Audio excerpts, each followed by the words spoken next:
Hey you, good morning, it's Rachel. I have a really big day today. It's day 90 of no abstinence, no binge eating, and no desire to do so. Now, day 90 is a big deal because I've had no desire to do so. It's different, so much different. It's not willpower, it is Jesus Christ, but I do want to go through some tangible questions for you about your life and your addiction and to get real honest, and let's do this. So I have some things written down. I really went through some things that you should be asking yourself.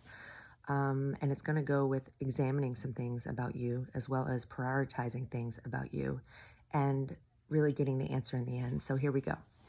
The first thing that I have is what you should do today is examine the addiction. What does that look like? Have some notes, so I'm going to be looking down a little bit. Find out what you think in your past. When did this addiction of alcohol or binge eating or an eating disorder, when did it start?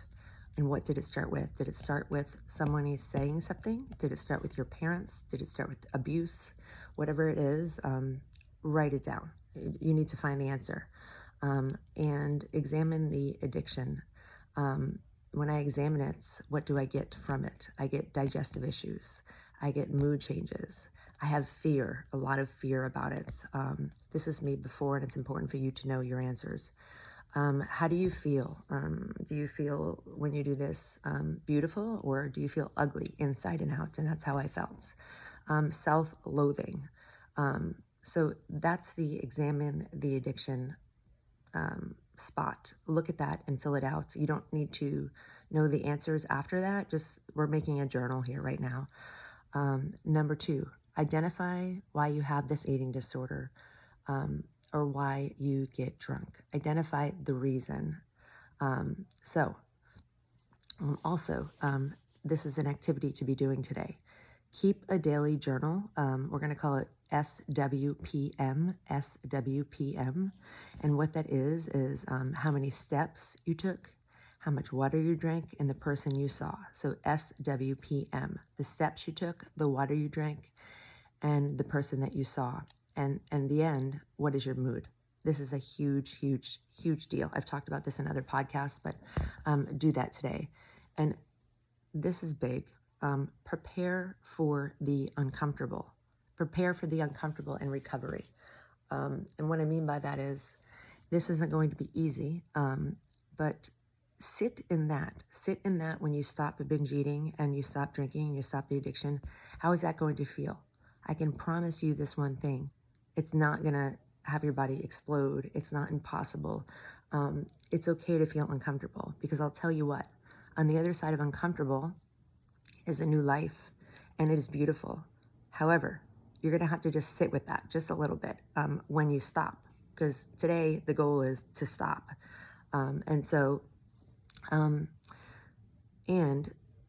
the emergency part about this is very, very important, is when you stop, we're going to prioritize your health. You need to realize that this is an emergency. This addiction is an emergency, and you should treat it as such. So how we're going to prioritize your health is we're going to find a new person for an accountability person. Find that person that you're going to be honest with. Find that person that cares enough and loves you to hear these things, and call that the emergency person. Mine is KG. Text her anytime. Obviously not in the middle of the night, but at 7 o'clock at night, if I'm having a food emergency, she's the first one to get the text, and she's very responsive, and she's free. So find a new activity when you're prioritizing your health. So we're going to figure out through all of this why you're doing this. So we're going to combat that. We are going to find a new activity or a hobby that you're going to do. Is it boredom that you're picking up that spoon and eating something? You need to realize that this will not kill you to stop this addiction. It just won't. This is not going to kill you. In fact, it's going to bring you to a new, entirely beautiful life. It is not easy, but nothing in life is easy. But it's not easy to eat so much food that your stomach hurts. That is not easy. It is not easy to drink that alcohol and maybe black out or maybe not remember what you're saying or all those things. And to have this body of Jesus, because it is his body and clear and really set for him, and not put poison in your food is not easy. But the end of that, you're going to be a lot healthier. I can guarantee you that. The other thing is, put a date on your calendar that you're going to celebrate your recovery. Put a date that you're going to do something to celebrate your recovery. What I used to do is, after I ran those 6 marathons, by the way, that wasn't easy. Every single time I had a date on the calendar and I was laser focused. You don't need to run a marathon. However, find a date that you are going to do something out of your comfort level. That's not easy, and it's remarkable. Put a date on the calendar. So whether that's a race, or maybe for you, maybe it's a 5K, and maybe a 5K is a big deal because it is a damn big deal. Find a 5K today. Yes. Find the 5K, find the 10K, start training for that.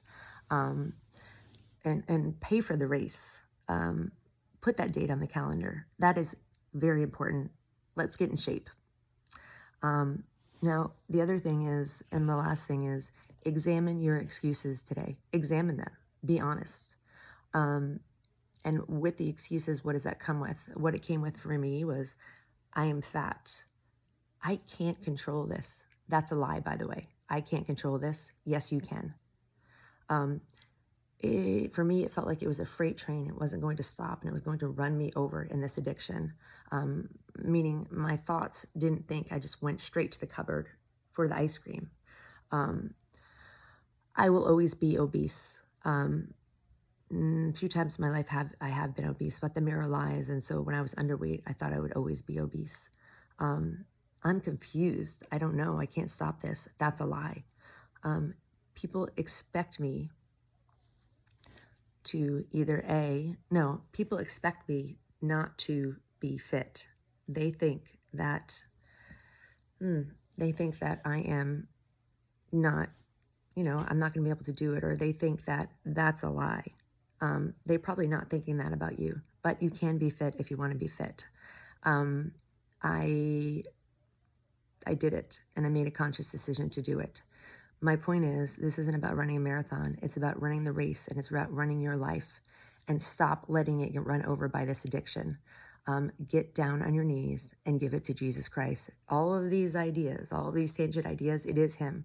I can guarantee you that if you get down on your knees, give it to Jesus Christ, he will unravel you and he will make you healthy. And there will be no other option. I hope some of this helped. I hope God blesses you abundantly, and please pray for me. If you know me, reach out to me, and I could be your accountability partner if you needed it. God bless you.